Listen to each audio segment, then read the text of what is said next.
can go ahead and get started. Good afternoon, everyone. I'm Christy Brown. I'm the Chief Academic Officer for the Tennessee Department of Education. And on behalf of Commissioner Reynolds, I'd like to thank each of you for joining us this afternoon, for your expertise and for your insight as part of our English Learners Working Group. This is the first of 2 meetings, and we have a number of our Department of Education team members here to facilitate our meeting today. And with that, we will move right into the meeting. Thank you for joining us. Good afternoon. Thank you, Chief Brown. My name is Jennifer Jordan. I'm Assistant Commissioner of Special Education and Student Supports at the department, so it's nice to see you. We are sharing a screen, a disclaimer around our AI tools. If you'll just take a moment to read that. This department does not currently allow or permit the use of generative AI tools as they are not adequately regulated. So we ask that you do not use AI tools such as note takers and those things. Thank you. Next slide, please. I am going to go over the agenda. So in just a moment, we're going to welcome the members of the EL Working Group. And let me just say right now, thank you. I appreciate your engagement and your willingness to share in this work as we both talk about ways that we improve ESL education or education for our English learners across the state. So we will have a welcome introductions. We are going to talk about EL education in other states just to see what other states are doing. We're also going to move into strategies for improving outcomes for EL students and assisting EL teachers. There are several things called out in the public chapter that convene this working group. And on today's call, we're going to talk about the first 2 things, which are A, expanding professional development opportunities, and B, creating an EL endorsement for licensed educators. There will be an opportunity for questions and comments and discussion. We do ask that you raise your hand, use the hand raise feature if you would like to speak. We will be looking for that, and we can kind of value each other's opportunity to have conversation and have a voice. So Joanne will share more about kind of the norms for that when we get to that point. But if you do want to ask a question or to speak, please use the raise hand feature, which is at the top of your screen. And then finally, we are going to, at the conclusion, kind of talk about next steps and wrap up. I think we will move right to the next slide.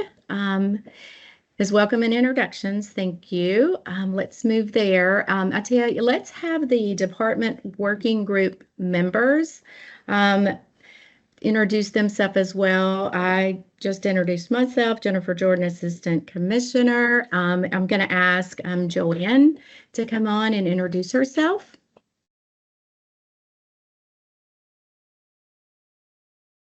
Good afternoon, everyone. My name is Joanne Runyon. I am the Senior Director of Student Support, and I am part of the Division of Special Education and Student Support for the Department of Education.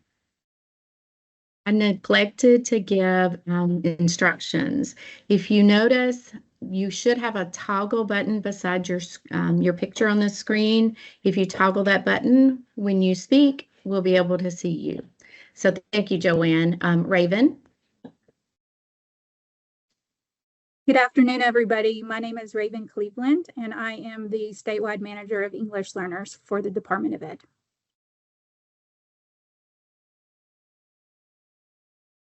Thanks, Raven. I appreciate it.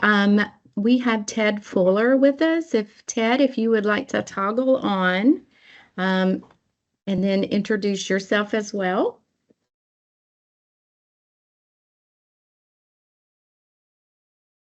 Ted, you are muted, so you'll also, let's see, if you unmute and then toggle. Very excellent. Good job. Hi, I'm Ted Fuller. I'm the ESL supervisor at Germantown Schools. Welcome, Ted, and thank you. Tracy Evans.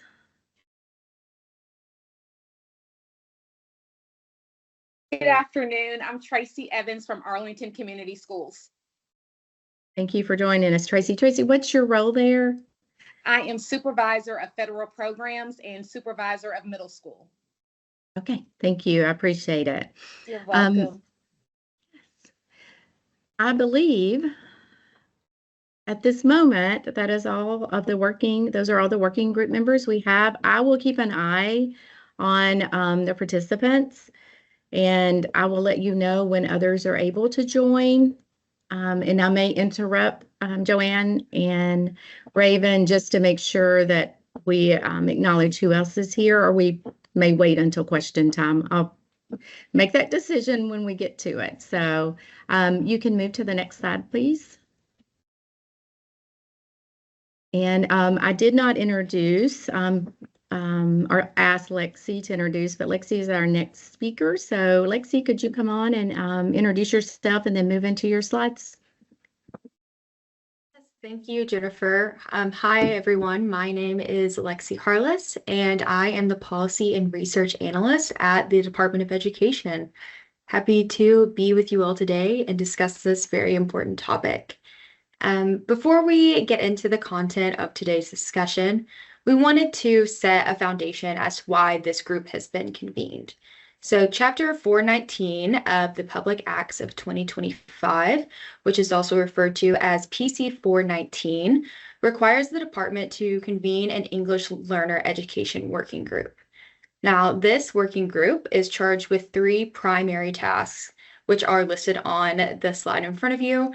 And these tasks will guide the content and discussion our team has prepared for today.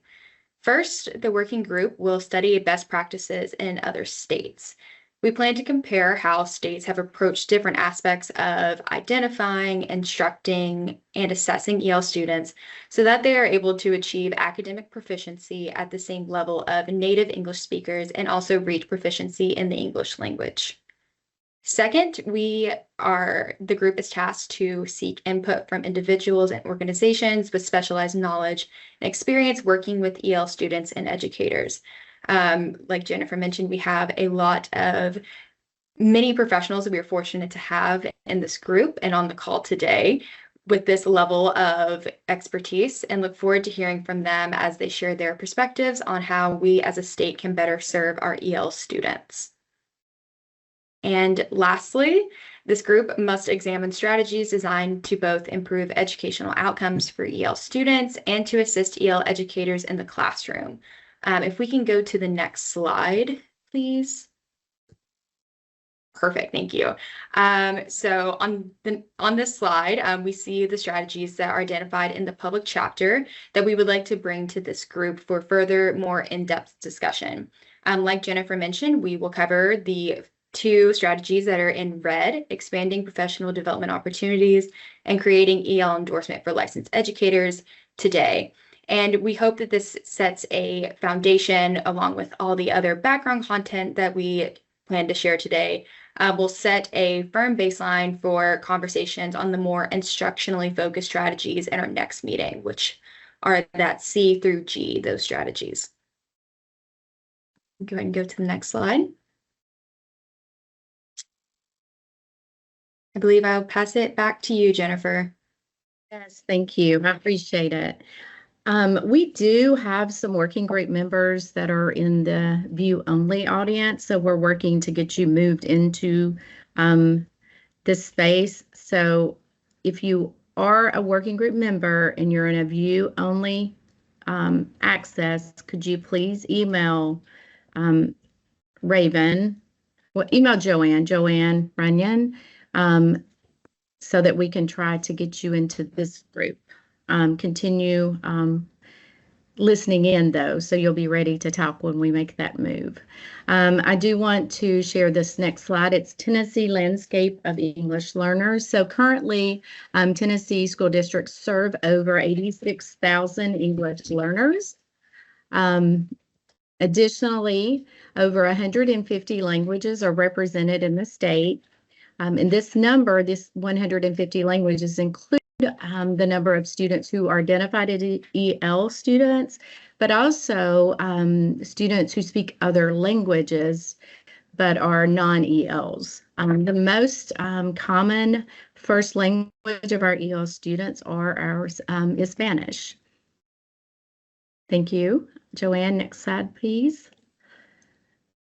We're going to move into and have Raven, I believe, come in and talk a little bit. I'm sorry, Lexi. Let me take that back. Lexi's going to come back on and share some information related to our federal and state requirements. Thanks, Jennifer. So there are both federal and state requirements that inform and guide practices used when interacting with our English learners in the classroom. First, the Tennessee SS State Plan sets the vision for academic success for all students and outlines the processes implemented to meet the needs of EL students.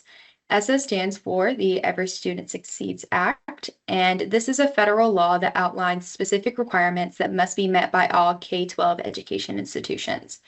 Under this law, a state submits plans to the U.S. Department of Education that details how the state plans to meet such requirements, and one of these requirements is how the state plans to adequately support EL students in obtaining both academic and English proficiency. Now, the two bottom bullet points, those work in addition to the ESSA state plan. So English learner education is also regulated by state rule and policy that is accepted and approved by the State Board of Education. This department also has developed and made extensive guidance and resources available for educators and families of English learners. If you have any questions or would like to see those, please feel free to reach out to our team. We'd be happy to share those. Next slide, please. And we also wanted to kind of set a timeline for what EL education has looked like, primarily through any type of state level action. So starting in 2005, the state board adopted the English as a Second Language Program Policy 3.207 to establish standards for schools and educators in providing services to students with limited English proficiency based on the increase in the EL student population occurring at the time of its development. Since its establishment, the policy has been updated to reflect the needs of English learners, and much of the policy content was converted into rule in 2021. Tennessee then adopted the World-Class Instructional Design and Assessment, also known as WIDA, and its corresponding English Language Development Standards in 2013. These standards are also referred to as the ELD standards. In 2023, the department underwent a competitive procurement process for English language proficiency assessments, and in 2024, they selected the English Language Proficiency Assessment for the 21st Century, also referred to as ELPA 21, and its corresponding ELD standards. State board policy was also revised in 2024 to update assessment and ELD standards to reference ELPA 21 instead of WIDA. I'm going to go to the next slide, please. And I believe I will pass it to Raven. Thank you, Lexi. I'll give you just a moment to take a look at this slide.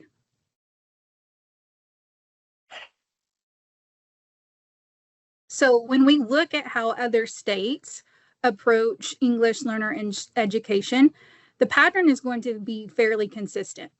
Most states either mirror the federal requirements for English learners, or they simply defer to federal law and their own state level guidance. So in other words, they're going to allow the federal framework to set the foundation and then build their requirements around that. And because of this, much of what we see across the country is a strong emphasis on program compliance. State policies are often designed to make sure districts are meeting the basic federal requirements, things like how to identify English learners and establishing criteria for reclassification. So while there are some variations from state to state, as you will see on this slide, the majority tend to follow parallel processes, which create a degree of national consistency. Next slide, please. Take a look at teaching qualifications, assessment, and monitoring.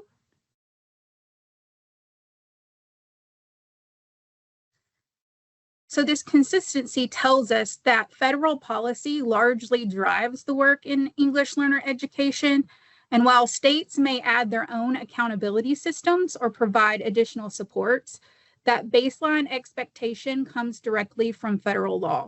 And this context really helps us understand where Tennessee's work aligns with the national landscape and where we may be moving in ways that are unique or innovative compared to other states.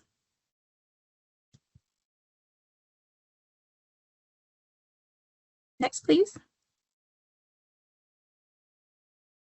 So in Tennessee, our approach mirrors what we see again in what we do in most other states. We follow those same federal requirements for identifying and serving English learners, and our state guidance is built to really align directly with those expectations. Like elsewhere, our policies and rules are designed to ensure districts remain compliant with federal law, particularly around program implementation, accountability, and student outcomes. Next, please. In other words, Tennessee is not operating under a separate or unique system. Our processes are consistent with the national landscape, and our focus, like most states, is on compliance with federal policy. Our English Learner Program team works closely with our federal programs and oversight team to ensure compliance is met. Dr. Hannah Gribble is our Title III and Migrant Education Program Grant Manager, and she's our partner in this work at the department. This alignment helps create clarity and ensures that our schools and districts are meeting the standards set at the federal level, while also allowing us to provide the supports needed to serve our students effectively. Next, please.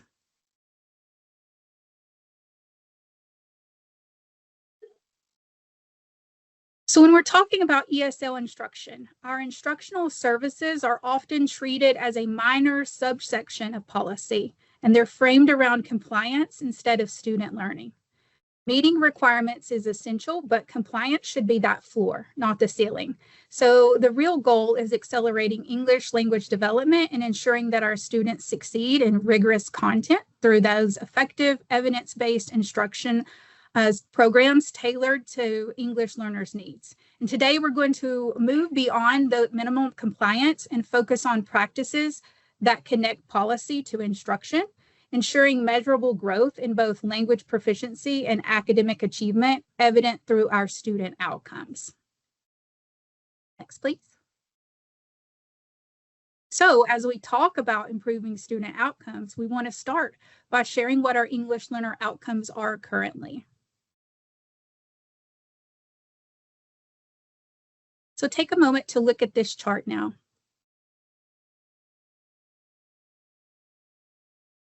Please note that students are expected to meet the same performance criteria as their English-speaking peers. Our general education classrooms are where our students spend most of the day. But you'll see from 2022 to 2025, our English learners increased from 14.9% to 17.5%, and that's a gain of nearly 3 percentage points. And while those numbers may look modest, the trajectory is consistently upward with no dips. And that's a clear sign to us that our resilience and sustained improvement is occurring. Although English learners start from a lower baseline, their growth is steady and really parallels that positive trajectory of other groups.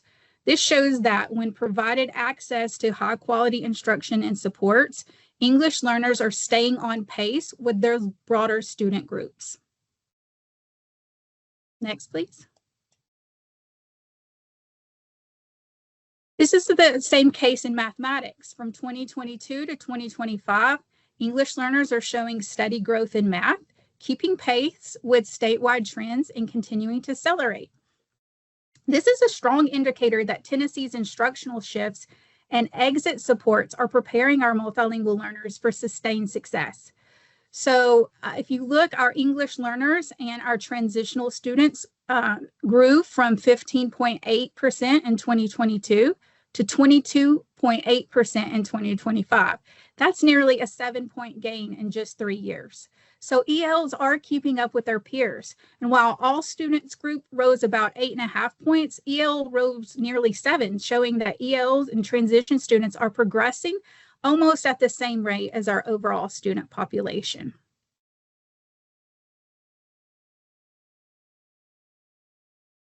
So note that we've seen some gains in TCAP, but in the last few years, we are testing more new students, more new English learners as our population grows. As Jennifer said, we're serving over 86,000 students this year. On this chart, you will see our K-12 English language proficiency assessment rate over time. And that English language proficiency assessment rate really represents the percentage of ELs enrolled in the state who are demonstrating growth in their English language abilities by meeting growth standards as reflected by that ELPA 21 assessment. The ELPA growth line is declining, but that doesn't mean that students aren't learning English. What we're seeing is that as students build strong proficiency and exit EL, the remaining group has a more ambitious growth target to meet. And at the same time, English learners are showing steady gains in their academic content areas. So this tells us our language growth is happening for students. And it just doesn't always show up in this particular progress measure.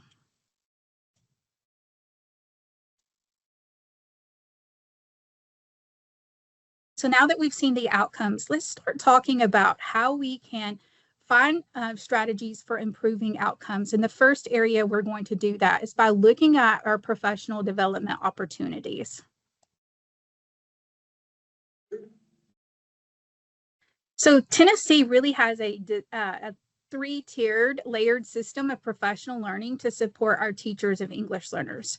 At the state level, the department provides direct support through office hours and communities of practice.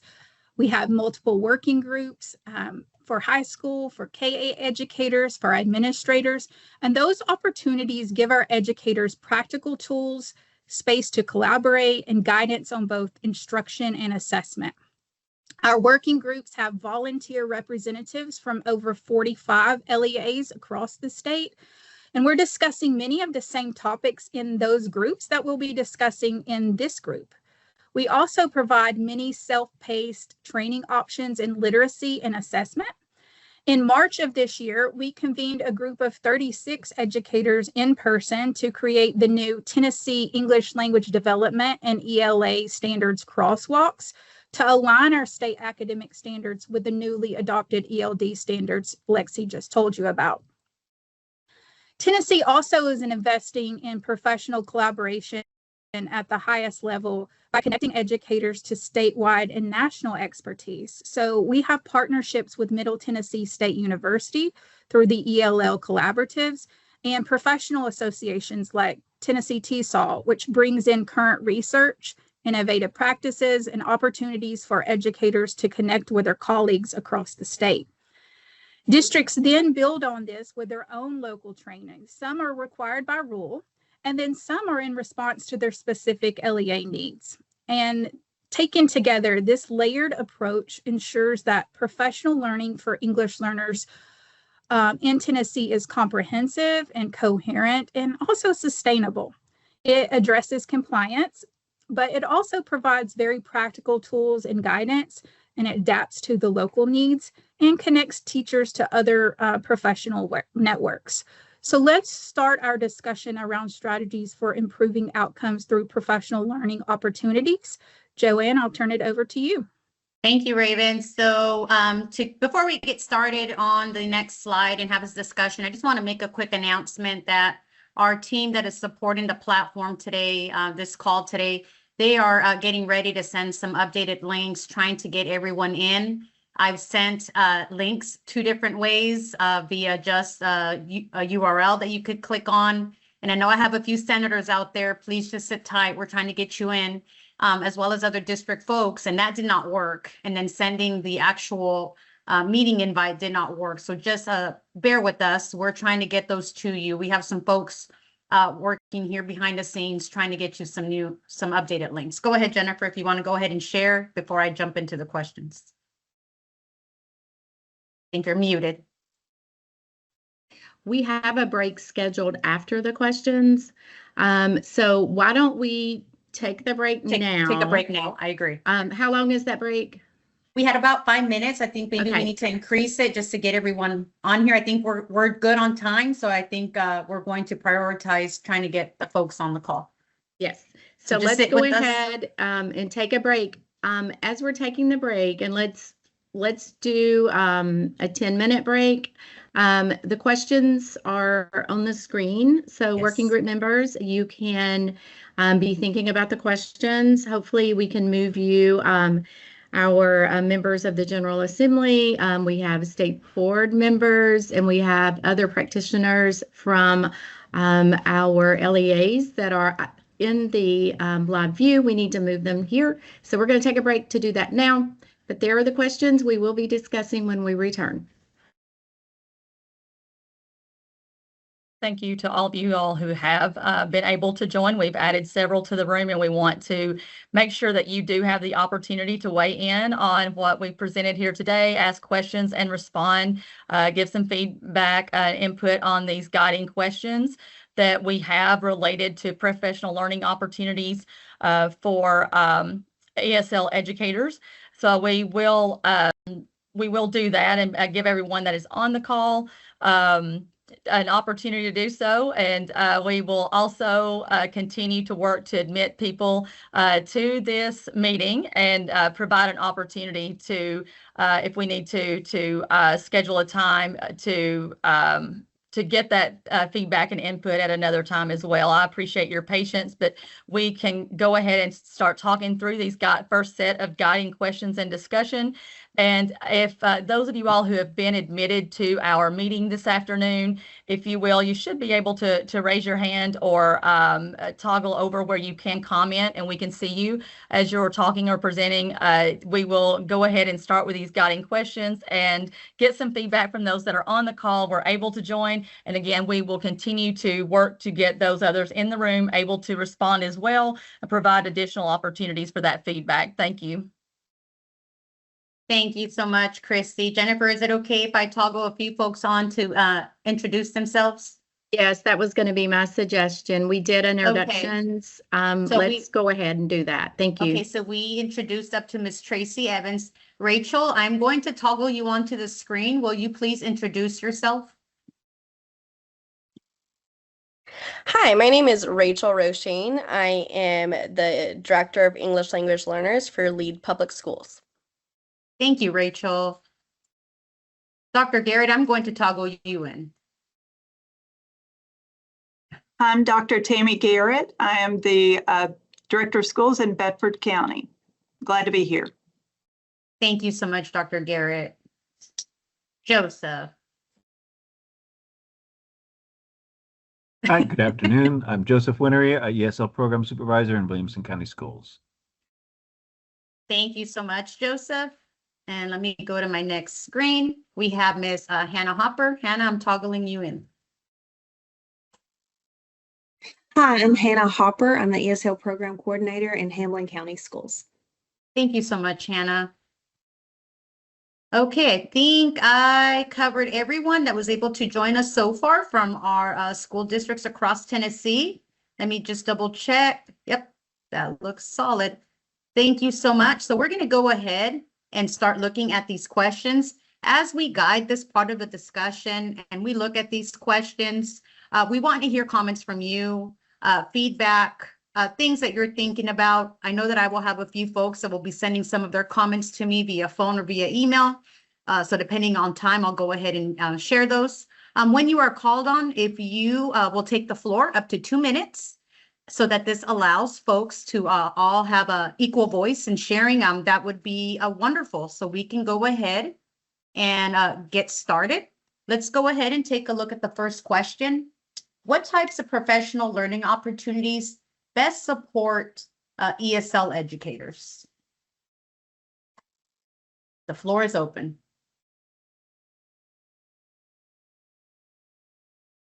Good afternoon, Joanne. For me, what I'm seeing with some of my ESL educators, they need additional support with content in the classroom. I believe they have the language part down. It's the content that they kind of struggle with. And that's where we get a lot of pushback from the teachers and the administrators in the building when they don't support the work of ESL, when they want to give pushback on, those service hours, because they're like, my teachers need them. They're missing, content to be able to come and be serviced. And I know it's all about compliance, but, they're just talking about language in the classroom. I need them to do grade level content as well. So for me, in my buildings that I see is that teachers need additional support with content delivery. Tracy, thank you so much for this information. Anyone else on the types of professional learning opportunities? Joseph, I'm going to go ahead and toggle you in, and you go ahead and unmute and take the floor. Thanks. Sorry, I had to wait for school chimes to finish because that's really annoying. I'd like to double up on what you just said about that. The types of professional learning opportunities to support ESL educators seem to be the ones that are co-presented with our gen ed counterparts, or SPED, or other types of services, and not siloed as this is just the PD for an ESL educator and nobody else would attend. So the ones that are I think are best for ESL educators are when they're partnered with our colleagues. Thank you, Joseph. And as we're talking about question 1, also think about question 2 or 3. I shouldn't have limited you all to question number 1.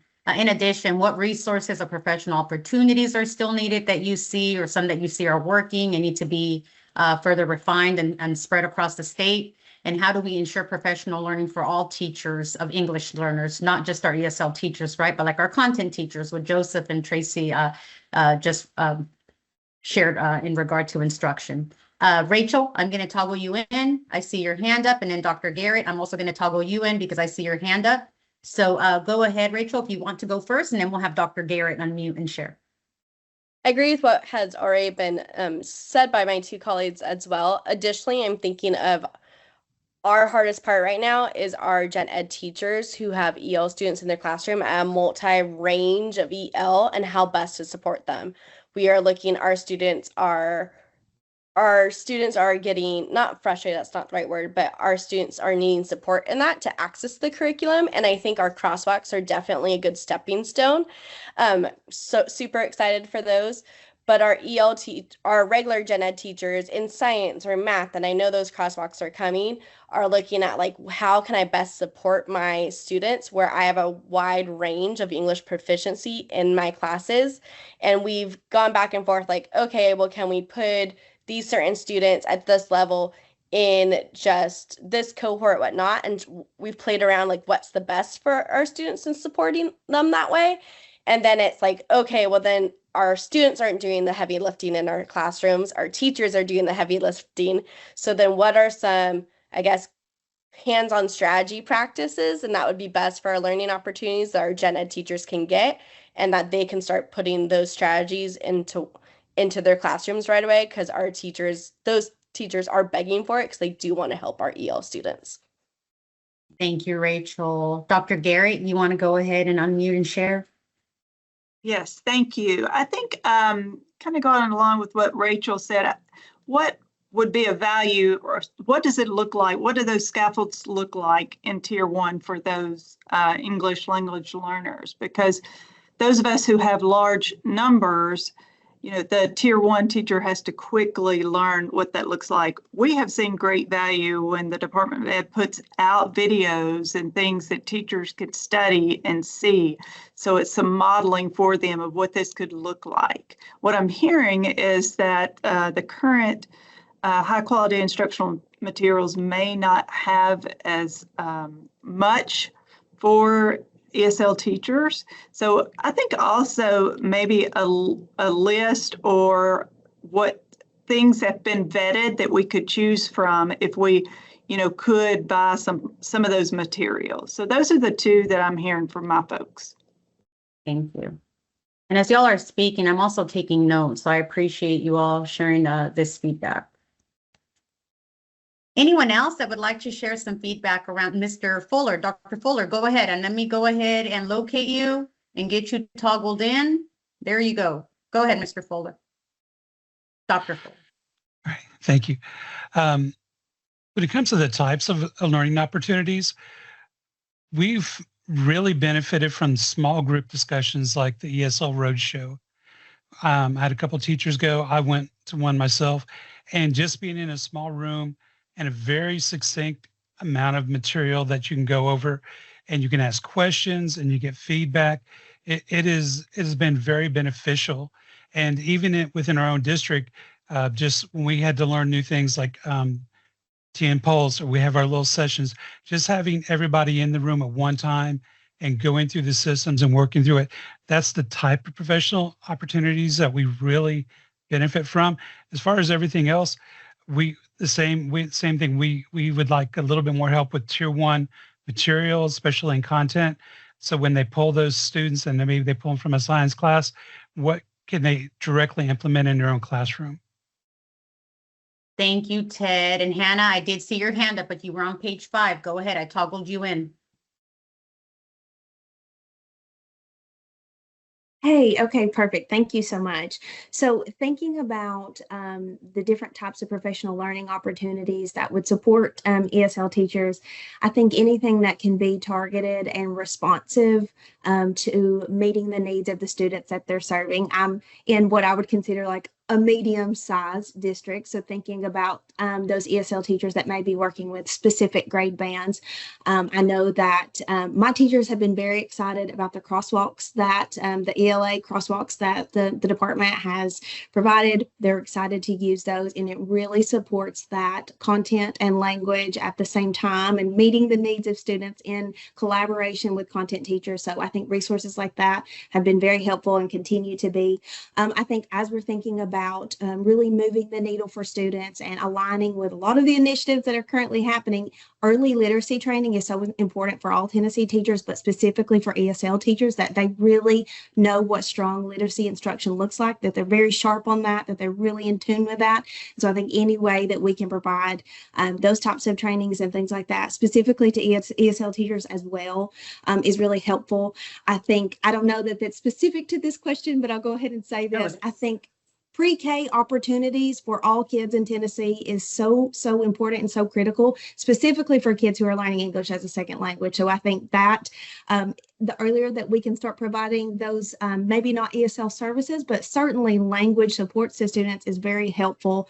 And then just that continued support for ESL professional development and staffing in school systems, because we know that we have to have that funding. We have to have those supports in schools to be able to meet the needs of kids, not only students that we are currently serving in ESL services, but as they transition, we know that we are still working to support them in schools across the district. So just having those resources is so critical for ESL kids and all kids in general. So yep, those are my thoughts on that. Thank you so much. I appreciate that. Rachel, go ahead. I saw you toggle in and you have your hand up.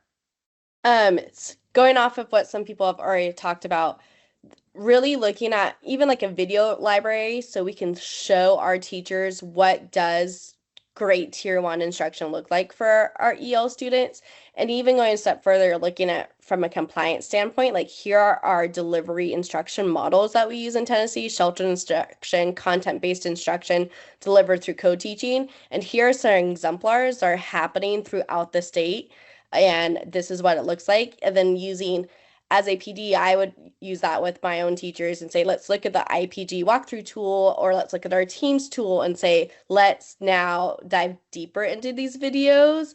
And this is what good instruction looks like. Because I feel like I can't go take all my teachers to visit a school to show them, but I'm able to show them a video, and then the schools can do with that, and I can guideline of like, this is what I want you to do, and then the schools can then present that as well. Because I feel like if the schools have the buy-in, then we're going to get our teachers to buy in if the schools are able to take it. Thank you. Thank you so much, Rachel. This is wonderful feedback.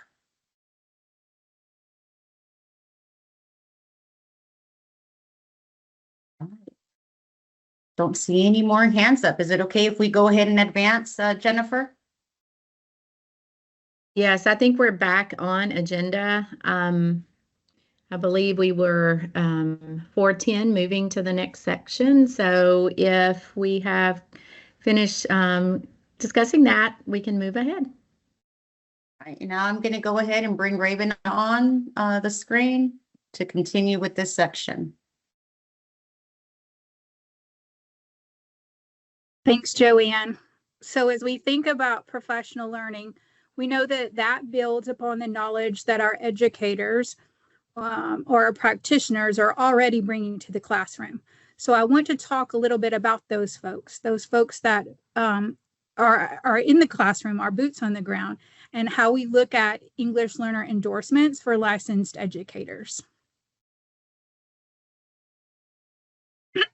So when we compare Tennessee's ESL endorsement pathways to those surrounding states, we see that our options are generally in line or even more flexible. Many neighboring states rely either solely on the praxis examination or require both coursework and testing. Tennessee, by contrast, offers multiple pathways, which provides educators with more opportunities to earn the endorsement and helps us respond more effectively to teacher shortages and local needs. So we're very similar to what Mississippi does.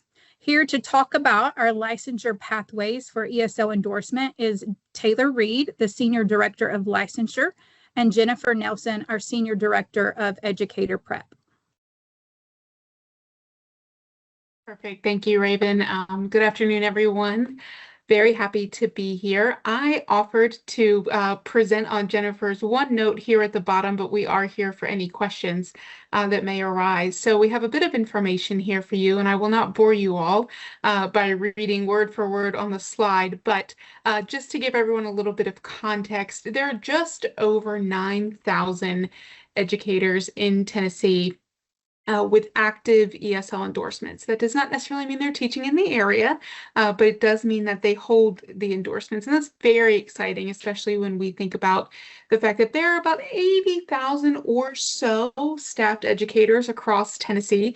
Having this large of a subgroup having this endorsement is very exciting.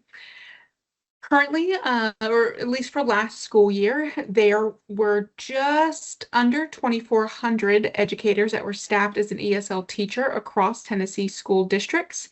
And those include some of them, the 675 individuals who added an endorsement through an endorsement pathway offered by the department a few years ago.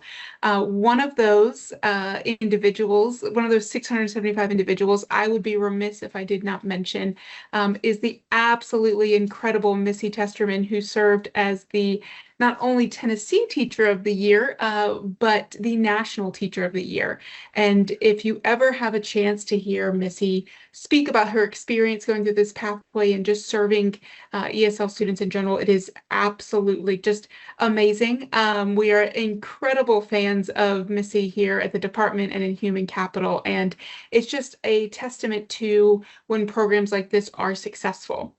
Additionally, in 2024, we expanded in conjunction with the State Board of Education multiple ESL endorsements, and that would be in the grade bands of K-8 and in 6-12, in addition to the holistic ESL endorsement that is offered. And that was to allow expansion for educators who were coming from other states to be able to reciprocate an ESL endorsement here in Tennessee and serve our students. And it is important to note with these expanded endorsements, the same assessment is still utilized to obtain the endorsement.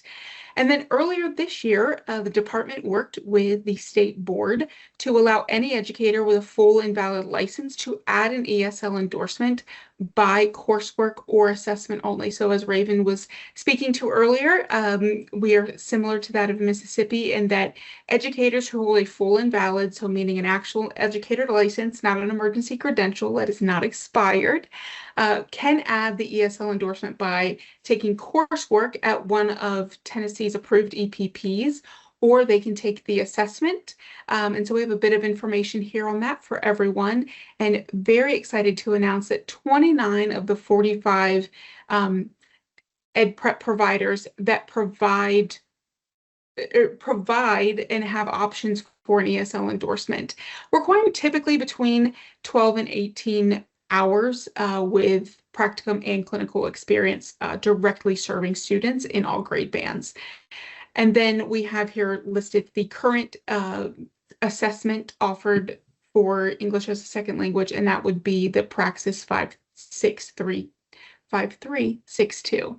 So got my codes there a bit mixed up, but a lot of opportunities for educators to add the endorsements should they choose and where applicable, and a lot of different pathways for them to get there. We have seen an increase in the number of endorsements issued over the past few years, which aligns with the increasing population. And year over year, we are seeing an increase even in the emergency credentials issued for educators. Just this year, we are just about 2 months into the school year, and we are almost in alignment with the total number of emergency credentials issued for ESL for the last school year. So we anticipate that this year will trend to be even larger. So those are the pathways and the options available for educators, and I am happy to take any questions or answer anything that we can, Jennifer, as well. Thank you all so much.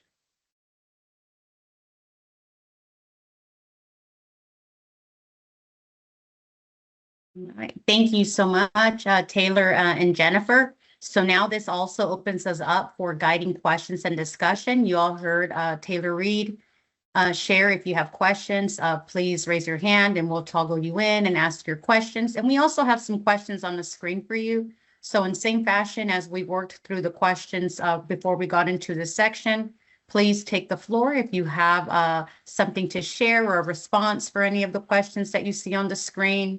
So the things that we'll be focusing on and discussing are where have districts successfully partnered with educator preparation providers to increase the number of ESL endorsed teachers, where have creative staffing models or scheduling adjustments helped with meeting ratios despite the shortages that you might be experiencing, as well as how can state policy and department further support the recruiting and retaining of ESL endorsed teachers. So as you have a response or a comment, those folks that are messaging me and you would like for me to share out loud for you for your district, we'll go ahead and take the floor for about 2 minutes so that we provide folks an opportunity to share equally across the board.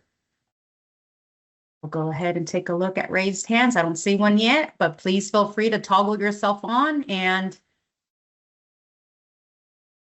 share some information with us, share some notes with us, share around the work that you are doing. Joseph, I see you are first. Let's get you in here, Joseph. Give me a sec. Okay. All right, toggling you in. All right. There Thank you you go, Joseph. Go for All it. right, good. I wasn't aware it was a competition, but all right. I do have a question actually before getting to these 3 items here, which are all great, the discussion questions here, but I'm curious. I believe on the screen that Ms. Reed, you were sharing, Ms. Reed, you said that 29 of 45 EPPs have an endorsement coursework. After the state changed the requirement that endorsement required praxis and coursework, and now it's an or. Do you know how many EPPs dropped their coursework pathway? Did it decrease, I guess, is my question, and if so, how many? Yes, I can actually answer that question. When this change moved over, we currently do not have anyone who dropped their coursework. So Okay. all of those EPPs are a carryover from when that change was made. Okay. I was curious because there's quite a price difference for that candidate who wants to pursue that. If they want to take a Praxis 5362 costs, I think, $130. Coursework, a couple of hours of that is more than $130. So I'm just wondering what the incentive is for people to take coursework when it is so much more financial outlay. In the end, you get the same return. Right. I think part of it, and Taylor, feel free to hop on. I think part of it is that they don't have the ESL content, and then they need to take the coursework to learn. We do have some EPPs that are really trying to be innovative in offering this ESL endorsement at a very low cost. Okay. But yes, I mean, technically somebody could just go take the exam and hope Right. But if they don't have that content, they're going to need that coursework. Okay, yeah. For me, on the hiring end in our district, for example, the praxis only route would not typically be favorable. I mean, if we were in a pinch, needed to hire, obviously that would happen, but that would not be my first go-to for any candidates that would apply. So we would still look for that coursework piece, and I would advise people who approach me and are interested, how do I get my ESL endorsement? I would say find some place that offers the coursework plus the practice to do that. That's a local decision. I realize that. And other districts might find it, challenging to fill positions. But we are eager to actually have some of our gen ed teachers take that pathway so that we to answer question number 2 there, look for creative staffing models so that we can better address some of the ratio needs. Thanks. I think that's a great point to build there. And I will say that, not every pathway is for every educator. And so there will be educators who just the assessment is just a barrier for them. And so then they say, excuse me. Small friend in the back who's decided he would like to join the working group as well. But again, this is not for everybody. And so sometimes they will not take and they will take courses instead. And then also they can do things such as automating or taking one course per semester free of cost as well.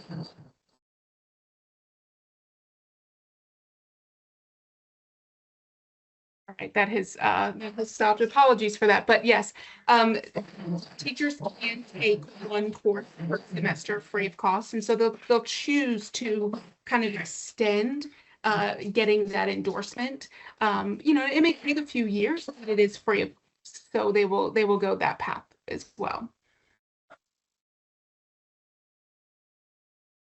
Thank you so much, Taylor, Jennifer, and Joseph. Anyone else? Feedback around these questions that you see on the screen, or other questions that you might have around this area, or comments, something that's working well. If you have partnerships already with EPPs to increase the number of ESL endorsed teachers. Dr. Fuller, here we go. You go ahead, Dr. Fuller. I toggled you in. Okay, this is more about a comment about ensuring the quality of teachers who might have gone through a alternative program, is maybe a first year portfolio of their work with the students, just so we can see their classroom practices. If they just maybe went from a regular math class into ESL, I went to North Carolina for a few years, and even though I was as a licensed teacher when I went in, I still had to do my first year portfolio, and it was just a series of questions, reflection on my teaching, some video examples of how I taught. So I had to still go through that just to get my professional license. So my concern really is about the quality of instruction. So.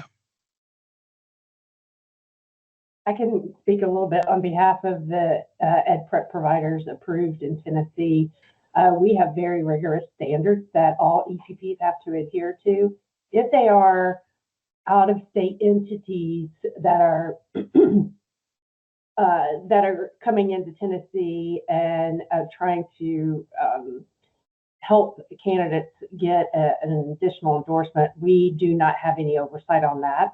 The only oversight we have is on those Tennessee approved EPPs, and the rigor is very high for those individual EPPs. And if they're not, it shows up on their state report card and their annual report. Thank you, Jennifer.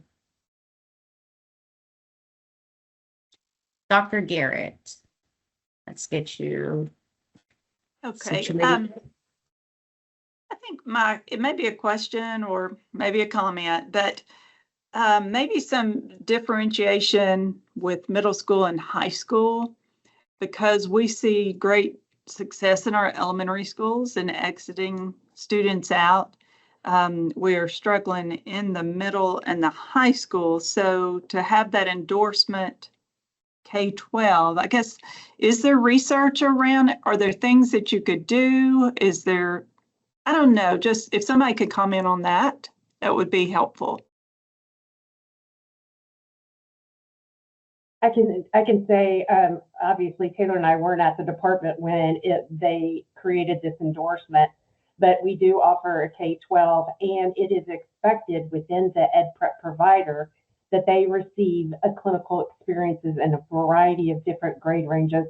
So typically we see somebody might go into an elementary building and a middle building and a high school building, and then also their culminating clinical practice would be in either one or two of those types.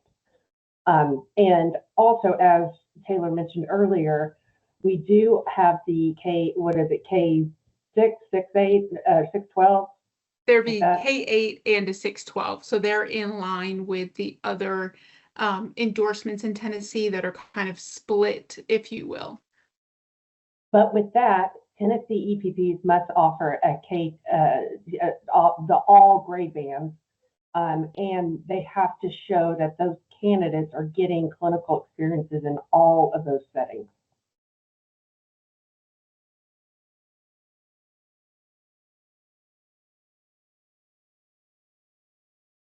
Thank you so much.